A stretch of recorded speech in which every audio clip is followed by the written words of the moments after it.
खूप खूप स्वागत आहे तुम्हा तिघांचंही व्हायरल कट्टामध्ये. कसे आहात? मस्त एकदम.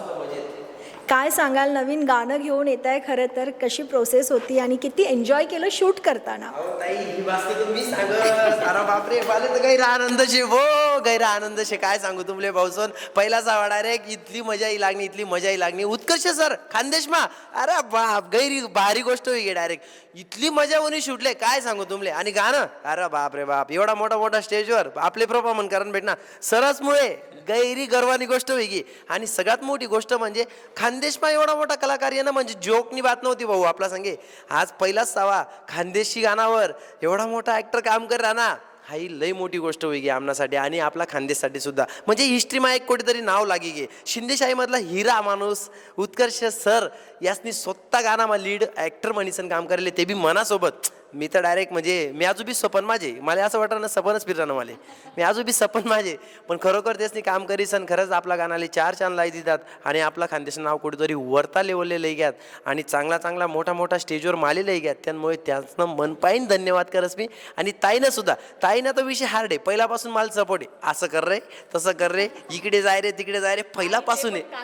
कान पकडीचन म्हणजे पहिल्यापासून बहीणसारखी कायम मना सोबत राहिनी. आणि तिनाचमुळे आज मला भाऊ बी भेटी गया, एवढा भारी मनमयाळू भाऊ मला भेटी गया, सोनासारखा हिरासारखा माणूस मला भेटी गया.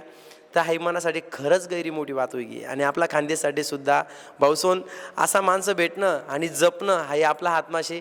मनासंगे मी देवले भाग्यमानस म्हण का बाबा देवचरणी प्रार्थना करस की कायम सरसनी मन मागे राहो, अशीच विनंती करस मी. बाकी आता सर बोलतील, मन लेक्चर जास्त होई. उत्कर्ष दादा, जेव्हा या गाण्यासाठी फोन आला तर असं वाटलं का की मला गाण्यासाठी फोन आलाय की परफॉर्म करण्यासाठी फोन आला? मला खरं तर ना खूप छान वाटलं, कारण शीतलचा जेव्हा फोन आला की आपल्याला असंच गाणं आम्हाला तुम्ही हव्यात आणि तुम्ही हे गाणं कराल असं आमची आशा आहे. तर मी म्हटलं शीतल, तुला पटतंय ना की काय जे काय करशील ते चांगलंच करशील, तर तू बघ आणि मग मी येणार आहे, खरं करतो मी. ती म्हणाली नाही, खानदेशी गाणं करायचं, मराठी नाही करायचं आहे. मी म्हटलं ठीक आहे, तरी पण मी करणार. तर मग ती म्हणाली की माझ्याकडे 2 ऑप्शन्स आहेत, तुम्ही यापैकी एक निवडा. मी म्हटलं ते मी नाही निवडत, ते तू बघ, तू सिलेक्ट कर की तुला काय योग्य वाटतं आहे, की तुला कोणतं गाणं बेस्ट तुला वाटतं आहे की आपण काहीतरी वेगळं करणार आहोत. तुम्ही डिसाईड करा, I will follow your decision. आणि तिने खूप डोकं लावून तो डिसिजन घेतला. म्हणजे ती या प्रोजेक्टची अँकर होती खरं तर, की तिने तो प्रोजेक्ट पकडून पण ठेवला, तीच कॅप्टन पण होती, तीच घेऊन पण चालली होती.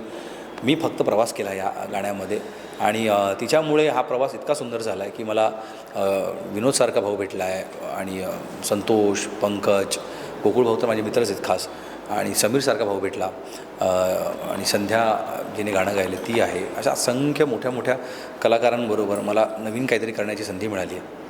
तर मी खरं तर त्या सगळ्यांचा ऋणी आहे, कारण का वेगळ्या भाषेमध्ये जी माझ्या मराठीचंच एक अंग आहे, त्या भाषेमध्ये मला उतरण्याची, त्या भाषेला समजून घेण्याची, तिच्या प्रेमात पडण्याची संधी मिळाली आणि हे सगळं यांच्यामुळे होतं आहे. शीतल, तुझे खूप वेगवेगळे लुक या गाण्यामध्ये दिसत आहेत आणि छान हिरोईन म्हणून खरं तर तू इथे तयार झाली आहेस. काय सांगशील, कसा अनुभव होता तुझ्यासाठी? मी खूप आनंदाने तयार झाली आणि हा सगळा लुक मी स्वतःच डिझाईन केला आहे. जेव्हा मला समीर सरांनी गाणं ऐकायला पाठवलं की गाणं ऐक, हे असं आपलं गाणं तयार झालं आहे. सो त्या गाण्याच्या ज्या वर्डिंग्स होत्या त्या पूर्ण मुलीच्या सौंदर्यावर होत्या. म्हणजे टिकली, बांगडी, मुलगी किती सुंदर दिसते, मुलींचे ॲक्सेसरीज काय, यावर हे गाणं आहे. पूर्ण गाण्यामध्ये मुलीचं हिरोईनचं कौतुक आहे. सो हिरोईनचं कौतुक म्हटल्यावर मी ह्या गाण्याची हिरोईन आहे, तर मी तर तेवढी सुंदर दिसलीच पाहिजे.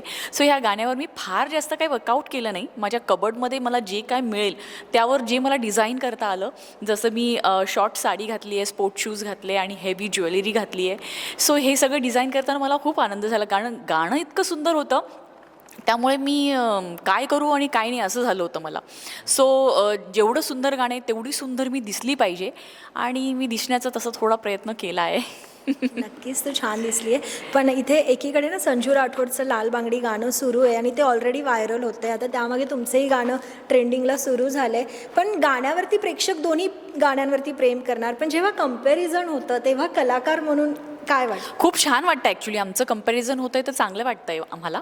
पण हे कंपॅरिझन करण्यासारखं नाही आहे. हे गाणं योगायोग आहे हा, की हे दोन्ही गाणी एकाच वेळी आलं. आणि खरंच खूप चांगली गोष्ट आहे की दोन्ही पण हे जे स्टार आहेत, संजू राठोड आणि विनोद कुमावत, हे दोन्हीही स्टार खानदेशमधले आहे. तर एकाचं गाणं मराठी लाल बांगडी हिट होतं आहे, तर एकाचं खानदेशी भाषेमधलं मराठी लाल बांगडी हिट होतं आहे. आणि न ठरवता, न काही प्लॅन करता, कोणीच कोणाला कॉपी केलेलं नाही आहे. आणि तरी हे दोन्ही गाणी सोबतच आले. तर हे खरं खानदेशचं भाग्य आहे की खानदेशी दोन कलाकार, दोन सुपरस्टारचे एकाच लाईनवरचे गाणे आज ट्रेंडिंगला आहेत. आणि आमचं लाल बांगडी गाणं, त्याचंही लाल बांगडी गाणं. सो हे कम्पेअर होतं तर याचं आम्हाला समाधान आहे.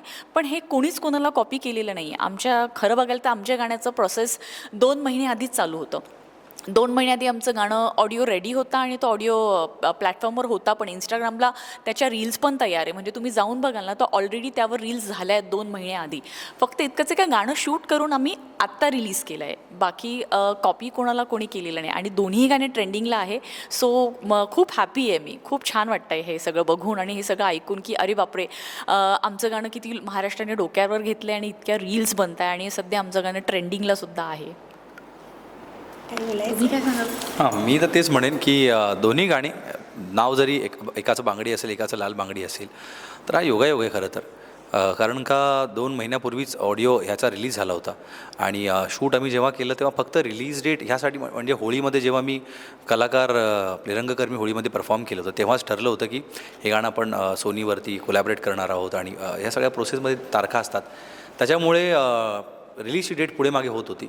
आणि शूट करून देखील आम्ही प्रोजेक्ट हातात घेऊन बसलो होतो की अरे कधी रिलीज करायचं आहे. पण कारण का चॅनलचं त्यांचे पण डेट्स असतात, मग त्यांचं प्रमोशन, मग आपलं सगळ्यांचं प्रमोशन, हे करता पाहता जी डेट ठरली तेव्हा असं कळालं की दुसरं एक गाणं आहे ज्याचं नाव आहे बँगल्स बांगडी, ते पण येणार आहे. So it's not the same song. पण कोणतंही गाणं असो, माझं म्हणणं एवढंच आहे की प्रेक्षक गाण्याला मोठा करतो.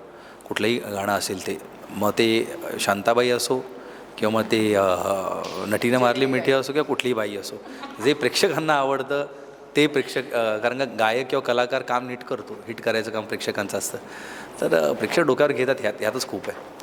नक्कीच. तर थँक्यू सो मच. आणि आता आणखीन नवनवीन गाणी आमच्या भेटीला घेऊन येत राहा, मग आपण गप्पा मारत राहू. Thank you thank you so much.